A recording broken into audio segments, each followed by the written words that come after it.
শ্রমিক আন্দোলন ঘিরে অস্থিরতা চলছে সাভার শিল্পাঞ্চলে। এসব এলাকায় কারখানা নিরাপত্তা নিশ্চিত করে উৎপাদন স্বাভাবিক রাখতে রাত থেকে শুরু হয়েছে সেনাবাহিনী, পুলিশ ও শিল্প পুলিশের যৌথ অভিযান। পরিস্থিতি স্বাভাবিক রাখতে আইনশৃঙ্খলা রক্ষা বাহিনীর প্রয়োজন আরও কঠোর অবস্থানে যাবে বলে সরকারের পক্ষ থেকে জানানো হয়েছে। আজ কারখানা খোলা রাখতে মালিক কর্তৃপক্ষকে পরামর্শ দেওয়া হয়েছে। এর আগে বিভিন্ন দাবিতে সোমবার সকাল থেকে শ্রমিকরা আশুলিয়া ইপিজেড এবং বাইপাইল আবদুল্লাপুর সড়কে বিভিন্ন কারখানার সামনে জড়ো হয়ে বিক্ষোভ শুরু করেন।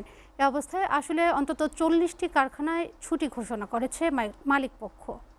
সাদ্দাম, পোশাক শ্রমিকদের বিক্ষোভ এবং বিভিন্ন কারখানায় ছুটি ঘোষণার সবশেষ কি তথ্য আছে আপনার কাছে জানাবেন?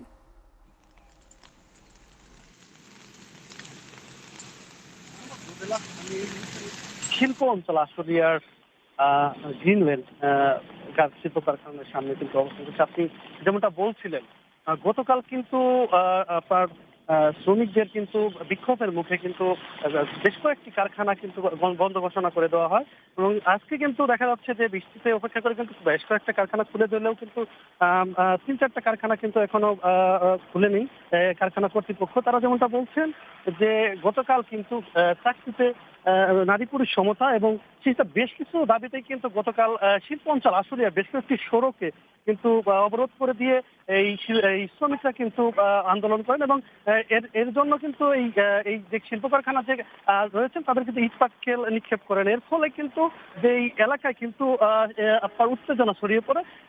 এই সাথে কিন্তু এখানকার যে কারখানা মালিকরা রয়েছেন তারা কিন্তু এই যে গ্রিনল্যান্ড সহ বেশ কয়েকটি 40টি কারখানা মতো বন্ধ ঘোষণা করে দেন। কিন্তু আজ কিন্তু দেখা যাচ্ছে যে কিন্তু বেশ কয়েকটি কারখানা কিন্তু খুলে দিয়েছেন। এর মধ্যে কিন্তু যেটা বলবে আলছাড়িয়ার এবং গ্রিনল্যান্ড সহ কয়েকটি কারখানা কিন্তু খুলেনি। তবে তারা যেটা বলছেন যে আগামীকাল পরশুর মধ্যে কিন্তু তারা এই কারখানাগুলো খুলে দেবেন, এমনটাই বলছেন কারখানাগুলো। আমি এখানকার শিল্প পুলিশের যে পুলিশ সুপার রয়েছেন সারোয়ার আলম, আমি তার সাথে কথা বলেছি। তিনি যেমনটা জানিয়েছেন গতকাল রাতের থেকে কিন্তু আপনারা জানেন যে গতকাল রাতের থেকে কিন্তু এখানকার যে সেনাবাহিনী, পুলিশ, শিল্প পুলিশ সহ যৌথ অভিযানে নেমেছেন। কিন্তু এখানকার যে শ্রমিকদের নিরাপত্তা দেওয়ার জন্য কিন্তু তারা নেমেছেন, এমনটা জানিয়েছেন এখানকার যে শিল্প পুলিশের প্রধান রয়েছেন, পুলিশ সুপার রয়েছেন। তিনি আরো জানিয়েছেন যে এখানে শিল্প এই যে কারখানাগুলো রয়েছেন বেশ কয়েকটা কারখানা কিন্তু আজকে শ্রমিকরা প্রবেশ করেছে, আমরা এরকমটা দেখতে পাচ্ছি। হাতে গোনা 3-4টা কারখানা কিন্তু শ্রমিকরা আসেনি, তবে খুব দ্রুত সময়ের মধ্যে কিন্তু এলাকায় যেন শান্ত পরিবেশ ফিরে আসবে, এমনটাই জানিয়েছেন। তো এই ছিল আমার কাছে রোদেলা সাভার আশুলিয়া শিল্প কারখানার সর্বশেষ তথ্য।